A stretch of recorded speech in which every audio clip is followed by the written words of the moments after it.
आपका दिमाग एक लूप में फंस गया क्योंकि आप अपने थॉट्स को सच मान रहे हो। मैं आपके इस ओवर थिंकिंग के लूप को कंप्लीटली तोड़ दूंगा, इसीलिए ध्यान से सुनना। स्टेप नंबर 1, अपने ब्रेन को डंप करो। जो भी आपके दिमाग में चल रहा है, जो भी थॉट आपको एंजाइटी दे रहा है, जो भी थॉट आपको परेशान कर रहा है, उसको पेपर पे लिखो, क्योंकि जब तक वो पेपर में नहीं उतरेगा तब तक वो एक जायंट लगेगा, वो बहुत बड़ी प्रॉब्लम लगेगी। जैसे ही वो पेपर में उतर आता है, it's no longer your fantasy, it's in real life. And अब उसको आप एज अ सॉल्वेबल प्रॉब्लम देख सकते हो। आपको उस प्रॉब्लम की, उस थॉट की एक्चुअल औकात अब पता चलती है। स्टेप नंबर 2 इज एक्शन से ओवर थिंकिंग को मार। Over thinking can not exist when your body is busy. आपको कोई भी भारी वजन उठाने से सिर्फ तभी डर लगता है जब आप जब भी किसी हैवी वेट के साथ डंबल प्रेस कर रहे हो या फिर बेंच प्रेस कर रहे हो या फिर स्क्वाट्स कर रहे हो, उस मोमेंट में आपको उस वेट से डर नहीं लगेगा। It's always in the anticipation of the thing that you get scared. डर एग्जिस्ट ही नहीं कर सकता, ओवर थिंकिंग एग्जिस्ट ही नहीं कर सकती व्हेन देयर इज एक्शन। इसीलिए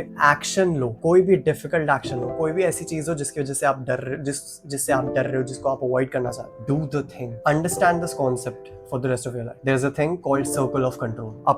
अपने आप को एक सर्कल के अंदर इमेजिन करो एंड उस सर्कल के अंदर सिर्फ वो चीजें रखो जो आपके कंट्रोल में है, एंड सिर्फ उन्हीं के टेंशन लिया। Everything outside of that circle is not in your control, and bye proxy आप उसकी टेंशन लेके कुछ कर नहीं सकते, बिकॉज उस ओवर थिंकिंग से, उस एंजाइटी से आपका कोई भला होने नहीं वाला। सो बाय लॉजिक आपका दिमाग कोशिश करेगा उतना टेंशन उस बारे में ना लेने। ख्याली पुलाव बनाने से कुछ नहीं अचीव होता, आप सिर्फ ज्यादा डर जाओगे, आपकी एंजाइटी बढ़ेगी, आपकी मेंटल हेल्थ डिप्रिशिएट होगी, एंड आप उस मोमेंट को वेस्ट कर रहे हो, उस टाइम को वेस्ट कर रहे हो जब आप प्रिपेयर कर सकते हो। You are supposed to make yourself more capable in anticipation instead of making yourself less capable by making yourself more anxious. अपने वक्त को बर्बाद मत करो, अपने वक्त को यूटिलाइज करो। Thank you.